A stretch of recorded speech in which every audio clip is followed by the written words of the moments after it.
Olá pessoal, dando continuidade, vamos agora trabalhar a aplicação prática do princípio da individualização da pena barra igualdade. E se você, em uma questão de prova, verificar uma pergunta do examinador sobre a aplicação prática desse princípio, você vai saber quais são as situações casuísticas que você deve observar dentre as alternativas fornecidas na prova. Então, olha aqui o que há de maior recorrência sobre esse enfrentamento. É o caso da súmula vinculante 26 e do tema 972 do STF. O que aconteceu aqui? Nós temos a lei 8.072 de 90. É a lei dos crimes hediondos. Essa lei, originariamente, fez a previsão de que os crimes hediondos deveriam ter pena cumprida em regime integralmente fechado. Regime integralmente fechado. A súmula vinculante 26, ela veio dizer o seguinte, que não pode, deve-se observar o princípio da individualização da pena. Toda pessoa que comete um delito classificado como hediondo não pode ser tratado igual. Tem que ser observadas as desigualdades entre os agentes e a pena deve ser aplicada na medida de sua desigualdade, de sua culpabilidade, artigo 29 do Código Penal.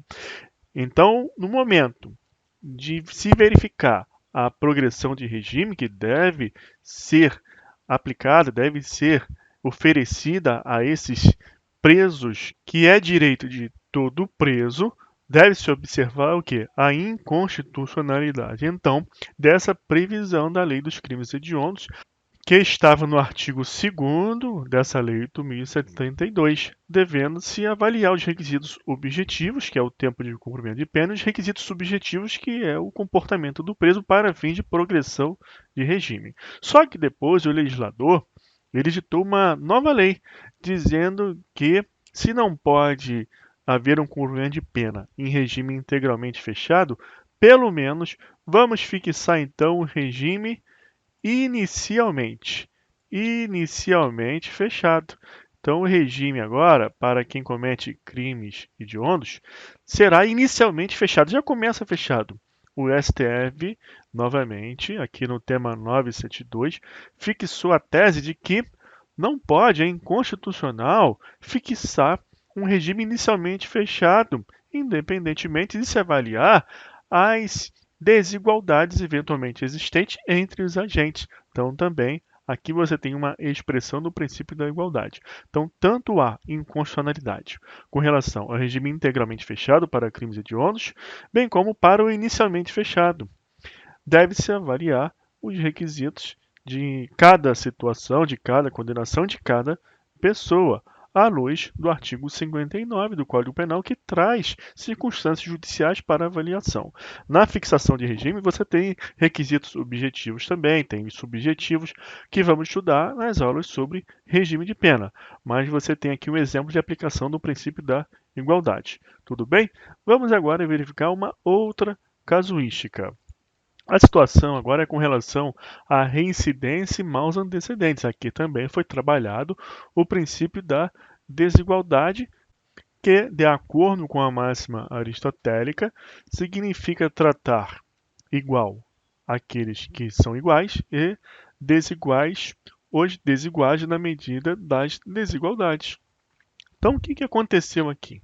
Houve uma tese defensiva, um processo, dizendo que se a pessoa ela comete um crime e dentro de um lapso de 5 anos da extinção da pena ou de seu cumprimento, a pessoa ela pratica um novo delito, então aqui eu tenho um marco inicial. Foi cumprida a pena aqui. A pessoa cumpriu toda a pena aqui, aqui começa um marco inicial de 5 anos.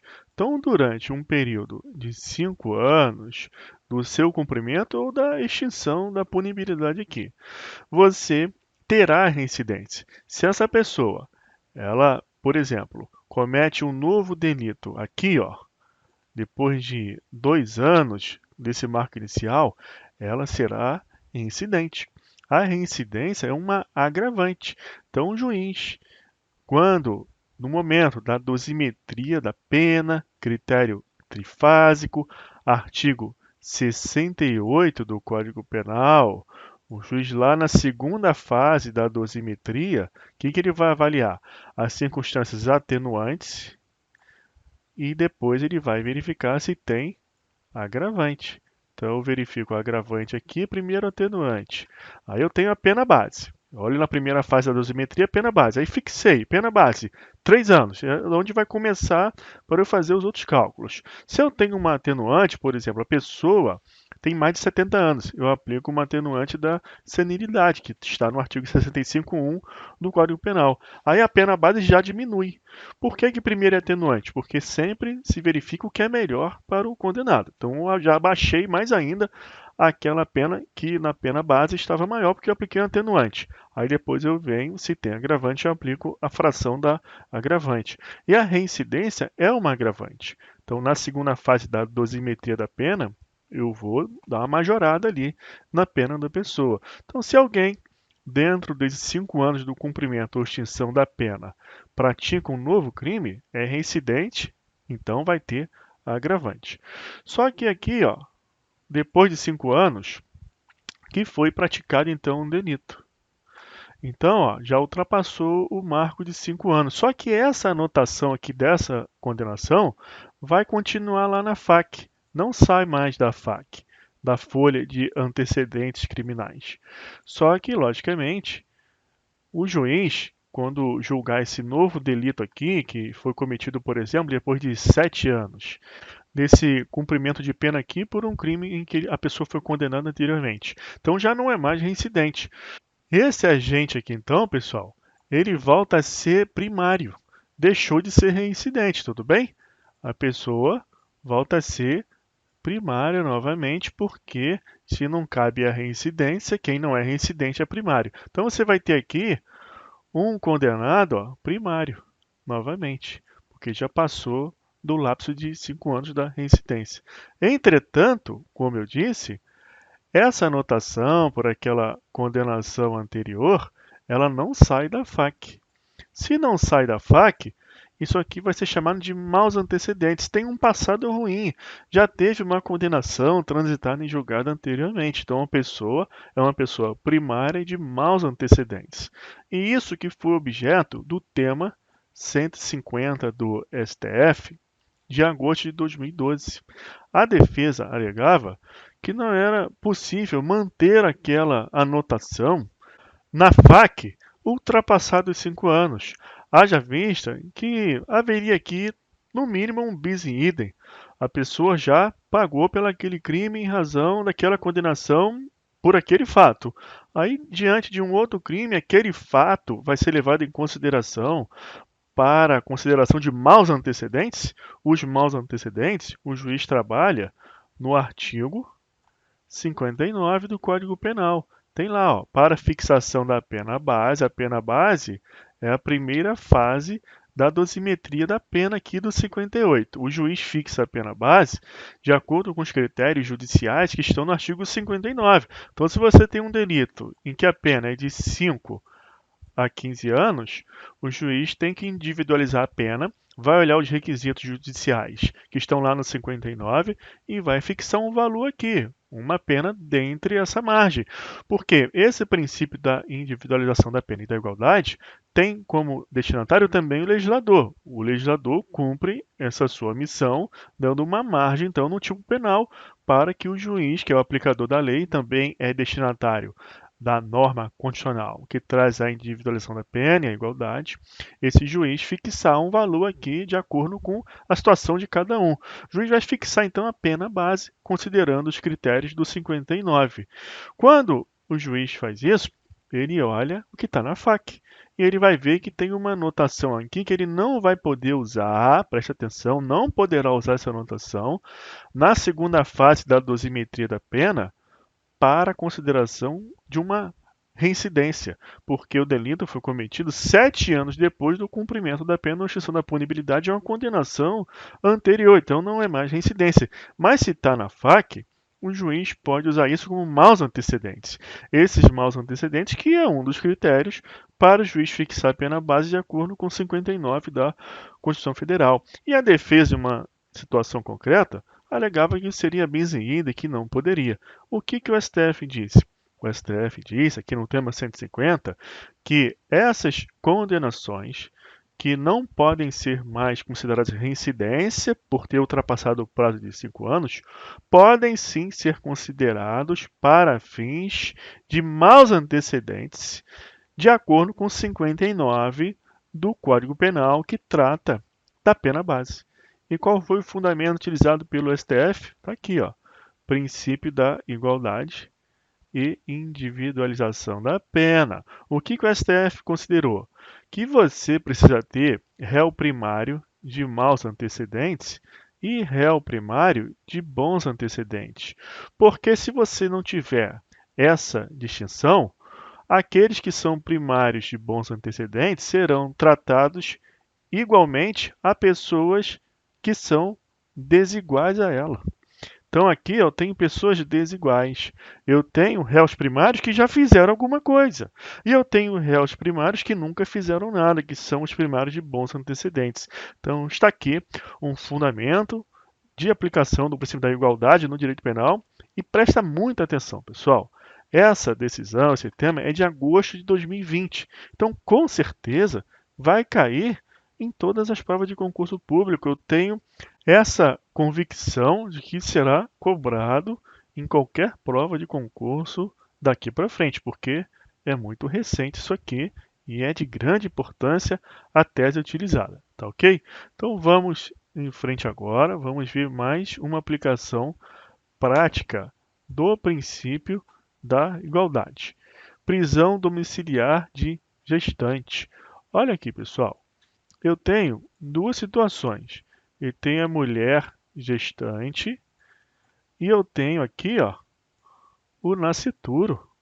O nascituro é desigual a essa mulher gestante, a mãe. O nascituro não fez nada. No direito civil, você tem duas teorias, que é a teoria natalista e a teoria concepcionista. O que essas teorias dizem? Que o nascituro ele só é pessoa quando nasce. Teoria natalista. Só se nascer com vida que é pessoa. Qual é a diferença de pessoa para alguém, um eu psicológico? Que a pessoa é um termo jurídico. Pessoa é qualquer ser humano que tem direitos e obrigações. Qual é a diferença de pessoa para cidadão? Cidadão é uma pessoa na sua relação com o espaço público, com o Estado. Aí é o cidadão. Então, quando você vota, você é cidadão. Quando você se relaciona com a sua família, você é pessoa. E quando você vive as suas experiências, suas vivências, é o seu eu, é o id. Freud já diferenciava id, ego e superego. Então existe essa diferença também jurídica entre pessoa, cidadão e o eu, que é só um aspecto psicológico da sua consciência. É o meio pelo qual o ser humano vivencia as suas experiências no mundo fenomênico. Mas para fins jurídicos, o que interessa aqui é o conceito de pessoa, todo aquele ser humano que tem direitos e obrigações. Para a teoria natalista, pessoa somente se nascer com vida. Para a teoria concepcionista, desde a concepção já é pessoa, já deve ter direitos garantidos. Assim, quando houve a constitucionalização do direito civil, a despatrimonialização do direito civil, quando o ser humano ele veio para o centro do sistema jurídico, logicamente que houve a necessidade de se trabalhar essa teoria concepcionista e não a teoria natalista voltada para o patrimônio. O nascituro não poderia travar nenhuma relação jurídica se ainda não nasceu com vida, mas para essa ótica da despatrimonialização, o que importa é a pessoa. Então, desde a concepção, vamos garantir os seus direitos. O nascituro, que já é pessoa desde a concepção, pode firmar então uma relação jurídica, porque só uma pessoa pode firmar relação jurídica. Então há uma relação aqui entre o nascituro e a mãe gestante, que são pessoas desiguais. Observa a profundidade desse raciocínio e você consegue entender a fundamentação das decisões judiciais, consegue trabalhar uma prova subjetiva com sofisticação de argumentação e de fundamento.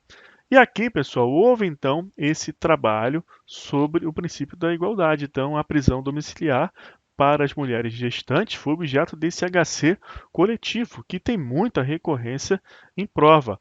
Ou qual foram alguns óbices que o STF criou? Logicamente, as mães gestantes que praticaram crime de violência ou grave ameaça à pessoa, ou cometeu algum crime contra um filho, contra um dependente, uma tentativa de abortamento, nesse caso, logicamente, há um óbice. E aqui você tem também o tratamento desse princípio da igualdade ou individualização da pena entre uma mulher gestante e outra mulher gestante, sempre se trabalhando o princípio da igualdade.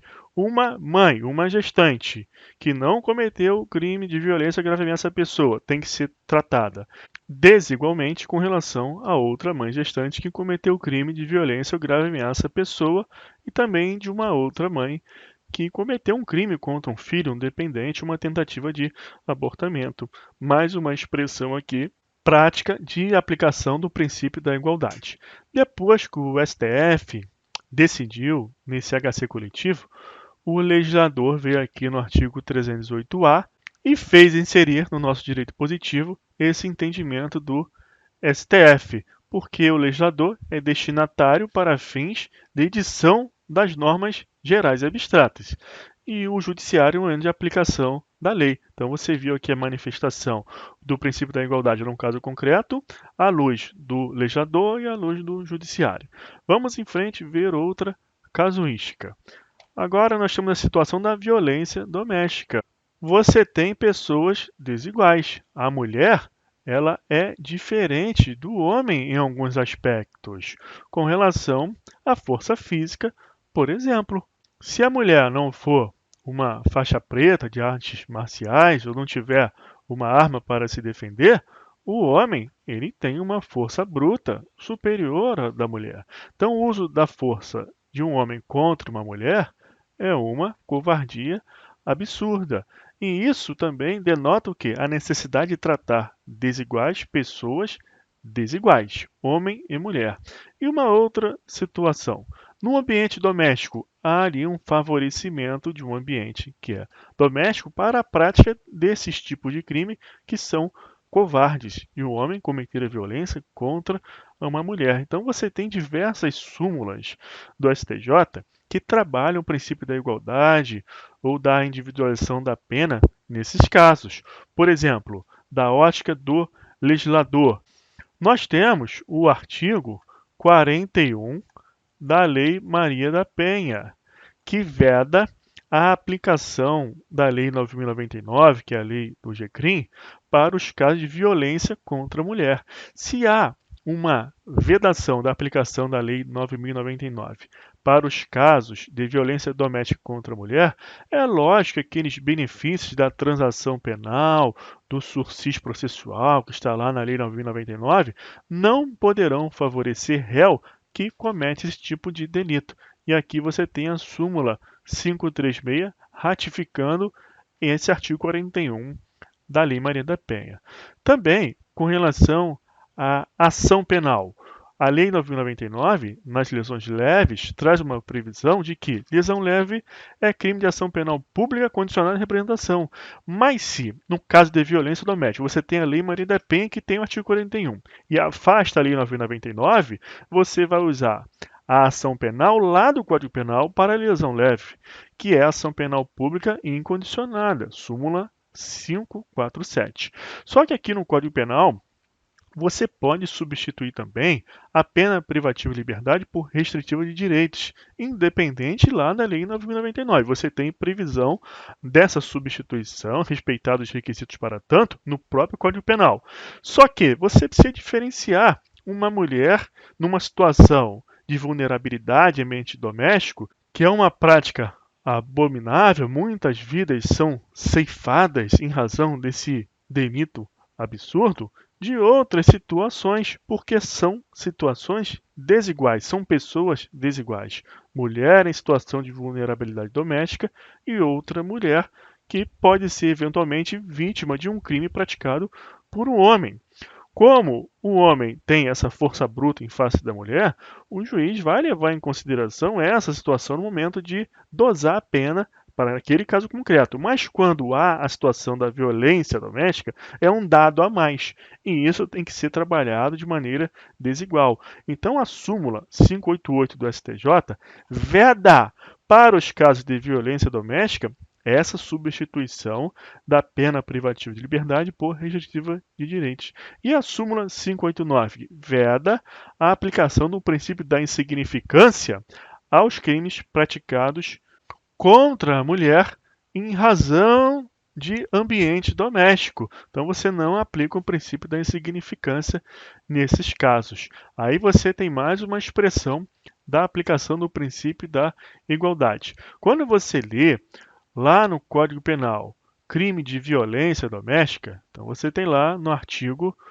129, parágrafo 9º.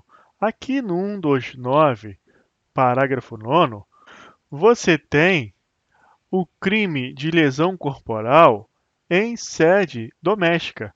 E você tem diversas pessoas que podem ter um convívio doméstico, não só a mulher.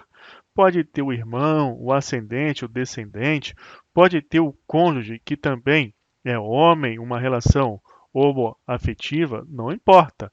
O que vai importar para esse 129, parágrafo 9º do Código Penal, é se há essa relação doméstica. Então você tem ali uma situação que pode ter uma mulher ou homens também. E aí você vai aplicar esse princípio da igualdade, mas à luz do que fez a previsão como destinatário da norma, o legislador. O legislador, ele traz uma pena maior se a lesão corporal acontece em âmbito doméstico contra essas pessoas, que podem ser homem ou mulher. Entretanto, o STJ entende que você só não vai aplicar o princípio da bagatela se for mulher. É a diferença trazida pelo judiciário. O legislador trouxe uma diferença para a situação doméstica, que pode ter nessa vivência doméstica um homem ou uma mulher. Mas a STJ ainda faz uma outra diferença se for mulher. Tudo isso, pessoal, está sendo aqui trabalhado à luz do princípio da igualdade, da individualização da pena. Tá ok? Então vamos em frente e verificar mais outras situações. Atenuante da senilidade, eu já expliquei isso para vocês. Você trabalha aqui a analogia em bonum partem, porque o 65 fala em sentença, mas se a condenação vem em acórdão, você tem que trabalhar aqui o princípio da igualdade. Pessoas iguais devem ser tratadas igualmente. Então, se está tudo ali igualzinho, pessoa maior de 70 anos na sentença, e um outro réu que foi condenado em acórdão, também tem mais de 70 anos, estão em situações iguais e devem gozar dos mesmos direitos. Assim, será aplicado também a atenuante da senilidade, aquele réu condenado maior de 70 anos, mas em sede de segunda instância. Você usa o 65.1 através da analogia em bonum partem, que tem como fundamento o resguardo do princípio da igualdade. Por fim, a dispensa de tratamento igualitário aos presos.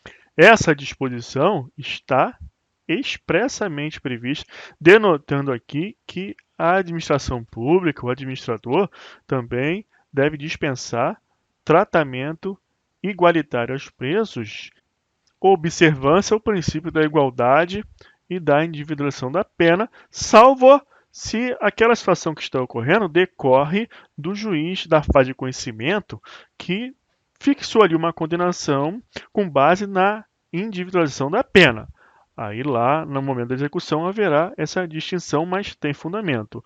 Agora, dentro do estabelecimento prisional, deve a administração pública dispensar tratamento igualitário aos presos. Tá ok, pessoal? Então vamos ficar por aqui e seguiremos com mais princípios do direito penal na próxima aula. Até lá, um abraço.